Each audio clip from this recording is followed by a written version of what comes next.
Bonjour à toutes et à tous, ravi de vous retrouver encore une fois pour continuer ensemble l'étude du premier module portant sur les caractéristiques du conte philosophique Candide ou l'optimisme de Voltaire. Il s'agit d'une séance de lecture dont l'objectif consiste à identifier la fonction de l'incipit ou l'incipit. Nous allons axer notre analyse sur le support, bien sûr un extrait de l'incipit de Candide, allant de « Il y avait en Westphalie » jusqu'à la hardiesse de le lui dire. Un petit rappel de ce que nous avons vu lors de la séance des activités augurales. Le titre de l'œuvre, Candide ou l'optimisme. L'auteur est Voltaire. C'est un conte philosophique qui a été apparu en 1759. Il appartient au mouvement des Lumières qui remonte au XVIIIe siècle. Commençons d'abord par la lecture du passage. Je vous invite à prendre en note et à me suivre. Comment Candide fut-il élevé dans un beau château et comment il fut chassé d'Islouis? Il y avait en Westphalie, dans le château de monsieur le baron de Tindertentronckh, un jeune garçon à qui la nature avait donné les mœurs les plus douces. Sa physionomie annonçait son âme. Il avait le jugement assez droit, avec l'esprit le plus simple. C'est, je crois, pour cette raison qu'on le nommait Candide. Les anciens domestiques de la maison soupçonnaient qu'il était fils de la sœur de monsieur le baron et d'un bon et honnête gentilhomme du voisinage, que ces demoiselles ne voulut jamais épouser parce qu'il n'avait pu prouver que 71 au quartier et que le reste de son arbre généalogique avait été perdu avec l'injure du temps. Monsieur le baron était un des plus puissants seigneurs de la Westphalie, car son château avait une porte et des fenêtres. Sa grande salle même était ornée d'une tapisserie. Tous les chiens de ses basses-cours composaient une meute dans le besoin. Ses palefreniers étaient ses piqueurs. Le vicaire du village était son grand aumônier. Il l'appelait tous Monseigneur. Et il riait quand il faisait des comptes. Madame la baronne, qui pesait environ 350 livres, s'attirait par là une très grande considération et faisait les honneurs de la maison avec une dignité qui la rendait encore plus respectable. Sa fille Cunégonde, âgée de 17 ans, était haute en couleur, fraîche, grasse, appétissante. Le fils du baron paraissait en toute dignité de son père.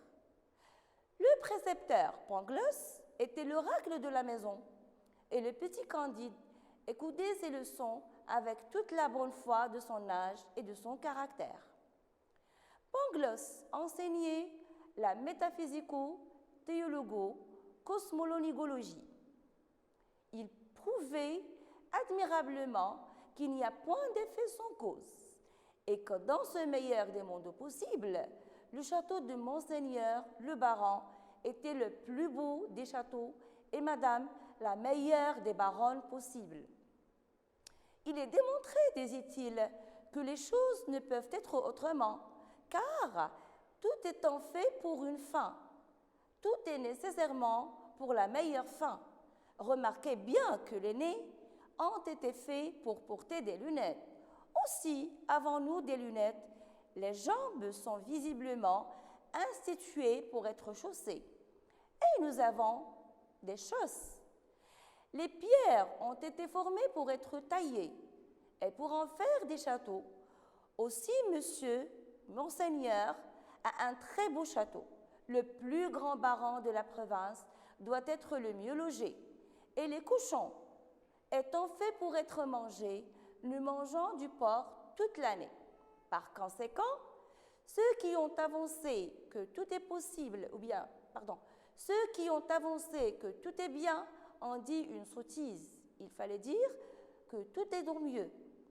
Candide écoutait attentivement et croyait innocemment, car il trouvait mademoiselle Cunégonde extrêmement belle, quoiqu'il ne prit jamais la hardiesse de le lui dire. Maintenant, nous allons effectuer une deuxième lecture. Au fur et à mesure, nous allons essayer de repérer les éléments contextuels, à savoir linguistiques et thématiques, qui nous aideront à dégager et à proposer les axes de lecture. Donc, nous allons maintenant procéder à une analyse et une explication linéaire qui nous permettront de repérer les axes de lecture, de dégager les axes de lecture à travers le repérage des éléments thématiques et linguistiques. Nous commençons déjà par le premier paragraphe. Il y avait en Westphalie, nous avons déjà un indicateur de temps, il y avait, et de lieu. Westphalie, c'est une région qui se trouve en Allemagne. Le château aussi est un indicateur de lieu. Tinder-Tentronck est une appellation fictive attribuée au château. C'est une appellation imaginaire, donc c'est un château qui n'existe pas en réalité. Nous avons encore la présentation du premier personnage, Candide. Nous avons déjà parlé lors des activités augurales que Candide est un adjectif attribué pour désigner une personne naïve, innocente et pure. Déjà, nous avons les caractéristiques qui annoncent la naïveté de Candide. Simple d'esprit, jugement assez droit. Nous avons aussi des informations sur les origines de ce personnage.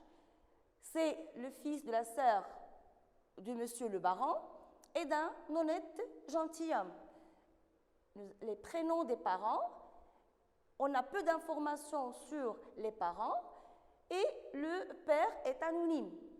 Donc ici, nous avons des informations sur l'origine. Candide est un bâtard, c'est un fils illégal parce que la sœur du baron a refusé d'épouser son père parce qu'il n'a pas pu justifier son appartenance sociale, il n'a pas pu justifier sa noblesse. Donc il a refusé de l'épouser parce qu'il le considère comme roturier. Le personnage suivant, c'est monsieur le baron. D'après le titre, nous constatons que le baron appartient à la noblesse, à une classe sociale aristocratique. Caractérisé par sa puissance, il est obsédé par le titre, le prestige d'être seigneur. Des indicateurs sur le lieu, nous avons des informations ou bien peu d'informations sur le château et sur ses meubles. Un château qui n'a qu'une porte et des fenêtres. Donc c'est un simple château assimilé à une simple maison. Peu de formations ou bien peu d'informations sur les meubles. Les meubles ne sont pas majestueux, n'annoncent pas vraiment un lieu ou bien un cadre noble. Les chiens avaient ou bien les chiens étaient dans le besoin. Château qui annonce la pauvreté. Le seigneur fait des économies sur la nourriture. Ne mange pas, les chiens ne sont pas assez nourris. Ces palefreniers étaient ces piqueurs, des économies sur le personnel qui s'occupe de la maison, peu de domestiques. Les palefreniers, normalement, c'est le personnel qui s'occupe des cheveux. Les piqueurs, ceux qui s'occupent des chiens. Donc, les domestiques exécutent les mêmes tâches. Le vicaire était son aumônier. Aussi, encore, une caractéristique du baron, il riait quand il faisait des comptes. Donc, c'est un personnage qui n'est pas vraiment posé, qui n'est pas digne de sa classe. Il s'amuse à raconter des histoires plaisantes à ses domestiques. Donc, il ne garde pas vraiment une distance entre lui et ses valets ou ses servantes. Donc, d'après les caractéristiques attribuées à Madame la baronne, nous constatons qu'il est assimilé ou bien qu'il est introduite comme étant une personne laide, obèse et peu intelligente. Et il est considéré ou vénéré grâce à sa masse corporelle. Cunégonde, la fille du baron et de la baronne, nous avons des informations sur son âge. D'après les adjectifs attribués à Cunégonde, ne constatant qu'elle est belle, fraîche, grasse, appétissante, certes, les adjectifs qui caractérisent Cunégonde, ce sont des adjectifs attribués à la nourriture, donc Cunégonde ici est assimilé à une volaille. Le fils du baron ressemble à son père, il est aussi obsédé par le prestige social et fier de sa noblesse. Pangloss, le personnage suivant, c'est le précepteur, donc c'est sa fonction ou bien sa mission est d'éduquer les enfants du château. Était l'oracle, il est doté d'une autorité divine. L'oracle de la maison, encore une fois, une caractéristique qui prouve que Candide est un personnage naïf et crédule. Il écoutait donc, il avait l'habitude de croire aux paroles de Pangloss, à ses leçons. Pangloss, il enseigne une science qui n'existait pas, la métaphysico-théologo-cosmolonigologie. Déjà, nous avons le terme nigo qui a une connotation péjorative. Et encore une fois, il prouvait admirablement qu'il n'y a point d'effet sans cause. C'est la philosophie de Pangloss. Et que dans ce meilleur des mondes possibles, le château, le plus beau des châteaux, la meilleure des baronnes. Donc, les expressions utilisées par Pangloss renvoient à la philosophie de Leibniz. Rappelez-vous l'optimisme dont on a parlé lors de la séance des activités augurales. C'est la philosophie qui postule que tout est bien, quoique le mal existe, il faut toujours considérer que le monde ou bien que la société est parfaite. Passons maintenant au paragraphe suivant. Nous avons les propos de Pangloss mis entre guillemets pour introduire le raisonnement argumentatif de Pangloss. Déjà, il commence par « il est démontré ». L'emploi des liens logiques.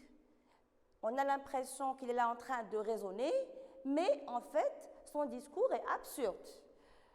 Les nez ont été faits pour porter des lunettes, donc il a inversé les causes et les faits. Normalement, les lunettes sont fabriquées pour être portées et adaptées au nez. Alors, tout le discours de Pangloss est insensé. Encore, il ne cesse de répéter des expressions qui nous réfèrent à la philosophie de Pangloss. Très beau, le plus grand, des liens logiques par conséquent. Il fallait dire que tout est mieux, il fallait dire que tout est en mieux. Encore une fois, une référence à la philosophie de Leibniz.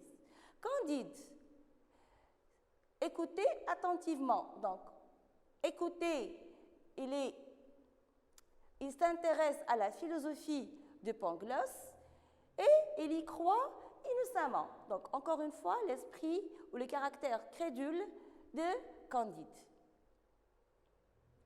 Car il trouvait mademoiselle Cunégonde extrêmement belle, quoiqu'il ne prit jamais la hardiesse de le lui dire. Une autre information, Candide est amoureux de Cunégonde. Nous identifions ensemble l'extrait. Le type du texte, donc il s'agit bel et bien d'un texte narratif descriptif. Nous avons des éléments de la narration et des éléments de la description. Les connecteurs temporels, nous avons un retour en arrière pour raconter l'historique ou bien pour raconter les origines de Candide. La description à travers les procédés de caractérisation, les figures de style, les adjectifs pour caractériser les personnages. Mais le texte est à visée argumentative. Donc nous avons parlé déjà de l'argumentation indirecte. Maintenant, en tant que lecteur, on est censé interpréter les symboles pour repérer la thèse de Voltaire. La tonalité qui a été mise au service de la visée argumentative est celle ironique. Nous allons découvrir les éléments de l'ironie dans le texte, la focalisation adoptée est la focalisation 0. Donc nous avons un narrateur omniscient, un narrateur qui connaît plus que les personnages. Il connaît le passé de Candide, ses origines, il connaît même sa bâtardise. Nous situons le passage. Donc ce passage constitue l'ouverture de l'œuvre. Il s'agit de l'incipit du conte philosophique intitulé Candide ou l'optimisme. À travers la lecture et à travers l'analyse, nous allons vérifier les hypothèses suivantes. Nous allons vérifier si cet incipit correspond parfaitement au conte philosophique, s'il répond aux caractéristiques de celui-ci, et nous allons aussi vérifier la portée satirique de l'œuvre qui attribue une dimension philosophique pour vérifier s'il s'agit parfaitement d'un conte philosophique. Je vous laisse le soin de deviner avec moi les grands axes de lecture. Nous allons revenir sur ce que nous avons repéré tout à l'heure. Donc, nous avons repéré les indicateurs spatio-temporels, le temps. Déjà, le texte s'ouvre sur une formule qui rappelle les contes de fées, qui commence par l'expression « il était une fois », donc « il y avait » est assimilé à « il était une fois ».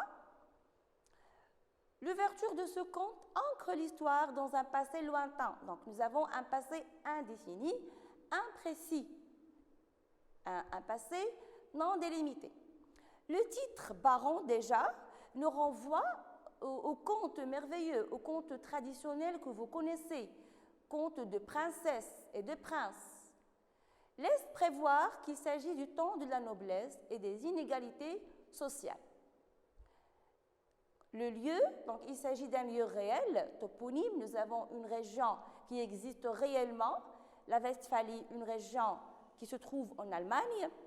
Le château Tindertentrunk, donc nous avons déjà ici un mélange entre ce qui est réel et ce qui est imaginaire ou fictif. L'appellation, comme nous avons dit déjà tout à l'heure, c'est une appellation inventée, c'est le château de Monsieur le Baron. Donc certainement, vous avez deviné qu'il s'agit du cadre spatio-temporel. Passons au deuxième élément qui nous aidera à deviner aussi le grand premier axe. Les personnages, nous avons Candide, c'est un personnage doux, innocent, naïf et crédule. Il est bâtard, non reconnu. Ses centres d'intérêt, ou bien ses centres d'intérêt, c'est la philosophie de Pangloss et aussi l'amour de Mademoiselle Cunégonde. Monsieur le Baron, c'est un personnage vaniteux, puissant, ridicule, qui racontait des contes plaisants à ses domestiques. Il est d'origine noble, il s'intéresse au prestige social. Madame la Baronne, il est réduite à sa masse corporelle, grosse, obèse, respectable, donc il est digne de respect grâce à son corps. Donc, même statut social, elle est noble, elle s'intéresse aussi au prestige social. Cunégonde, la fille du baron et de la baronne, est une personne belle, haute en couleur, blonde. Elle a un physique séduisant. Elle est noble aussi et s'intéresse au discours de Pangloss et à l'amour. Le fils du baron ressemble à son père. Noble, il s'intéresse au prestige social. Pangloss, déjà son nom veut dire quelqu'un qui parle de tout. Elle est pédant, elle aime étaler son savoir. Bavard, il parle beaucoup. Optimiste, parce qu'il croit à la philosophie de Leibniz. Déjà, elle incarne bien, Pangloss incarne la philosophie de l'optimisme. C'est le précepteur et il s'intéresse à la philosophie de Leibniz et l'optimisme. Certainement, vous avez deviné qu'il s'agit de la présentation des personnages principaux.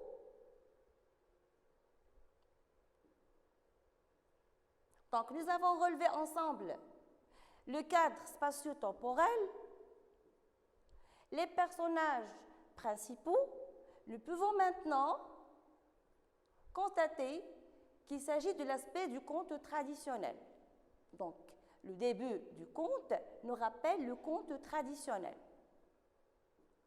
En guise de synthèse partielle, nous constatons que les informations essentielles fournies par l'incipit permettent de parler du début d'un conte. Donc déjà l'incipit annonce le genre. La formule d'ouverture du conte, il y avait qui s'apparente à l'expression « il était une fois », utilisée dans les contes traditionnels. Le château, le décor du conte par excellence. Nous avons aussi la fiction, l'invention de l'appellation du château, Tinder Tentronk, et aussi la métaphysico-théologo-cosmolonigologie, la science qu'enseigne Pangloss. Nous constatons aussi qu'il y a la temporalité, absence d'indice temporel, puisqu'il y avait un carne bien ancre l'histoire dans un passé lointain. Nous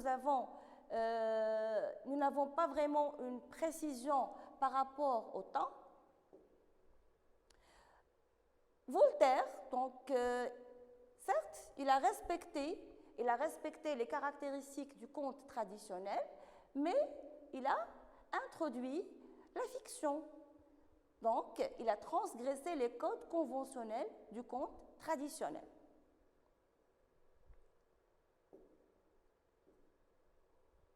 Nous avons l'absence du merveilleux, les lieux réels.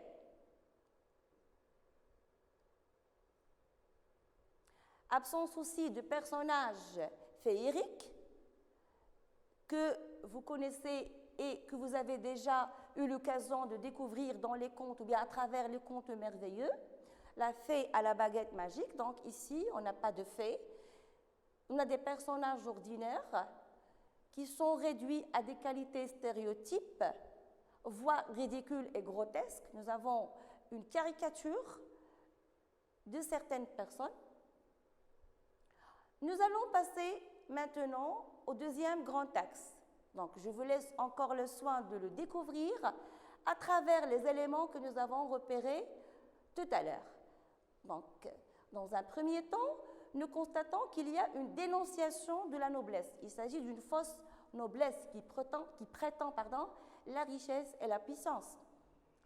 Rien dans le château n'annonce la richesse, rien n'annonce le luxe. Nous avons peu de meubles, une seule porte,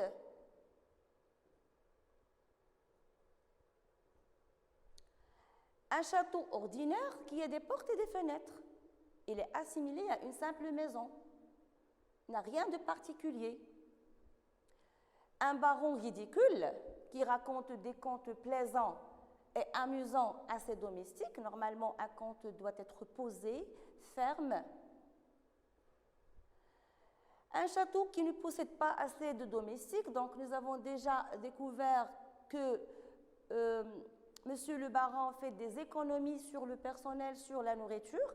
Aussi, rappelez-vous, nous avons, d'après les propos de Pangloss, il mange le porc tout au long de la semaine, donc il ne change pas de nourriture. C'est ce qui annonce la pauvreté et c'est ce qui laisse vraiment prévoir que Voltaire ici est en train de dénoncer et de critiquer la noblesse. Les signes de pauvreté, ils se nourrissent du porc toute la semaine. La sœur du baron a refusé d'épouser le père de Candide parce qu'il n'a pas pu prouver que 71 quartiers de noblesse. Donc ici, une remise en question de la hiérarchie sociale.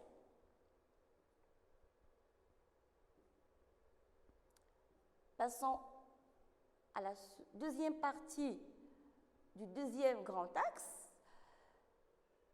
Donc, d'après les propos de Pangloss, mis entre guillemets, nous avons déjà découvert l'absurdité de son raisonnement qui semble argumentatif, qui a l'air argumentatif.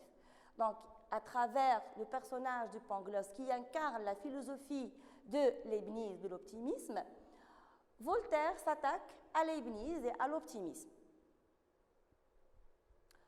On reconnaît Leibniz dans la pensée de Pangloss. Il affirme que tout est mieux dans le meilleur des mondes possibles. Pangloss a l'habitude, tout au long, vous allez découvrir au fur et à mesure de la lecture de Candide, des autres chapitres, que Pangloss ne cesse de répéter des propos qui renvoient à la philosophie de Leibniz, l'optimisme. Voilà, établissent un raisonnement absurde et stupide, manque de lucidité, manque de raisonnement. Il inverse la cause et l'effet. Les nez ont été faits pour porter des lunettes, pourtant avons-nous des lunettes? Et c'est l'inverse. Normalement, ce sont les lunettes qui ont été fabriquées pour être adaptées et être portées par le nez. Donc, vous avez deviné qu'il s'agit ici d'une critique adressée à l'optimisme. Troisième et dernière partie du deuxième grand axe, la tonalité ironique jalonne l'extrait, donc vous avez repéré les indices du registre ironique à travers la description des personnages, la caricature et le château qui semble, il donne vraiment, cette description semble améliorative, mais la connotation est péjorative.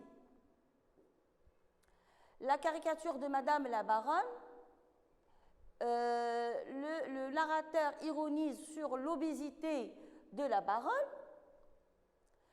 Nous avons la présence d'une série d'antiphrases.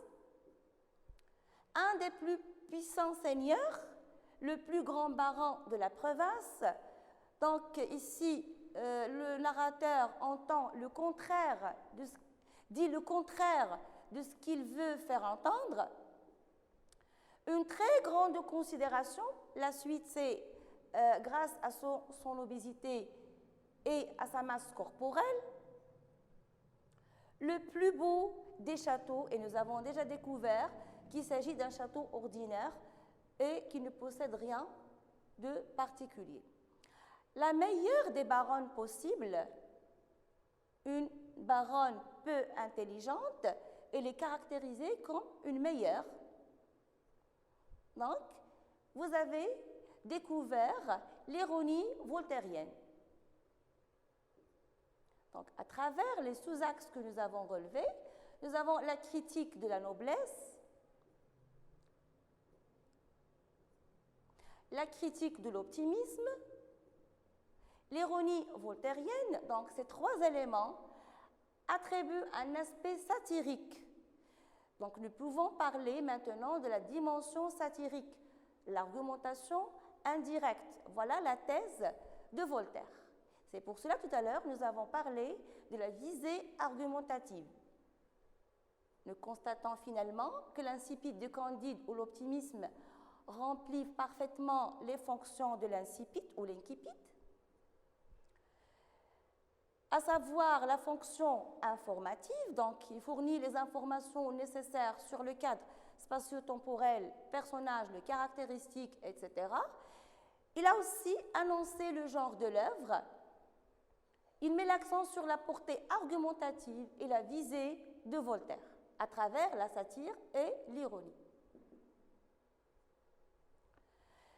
La fonction incitative, cet extrait suscite le suspense et incite le lecteur à lire l'intégralité de l'œuvre.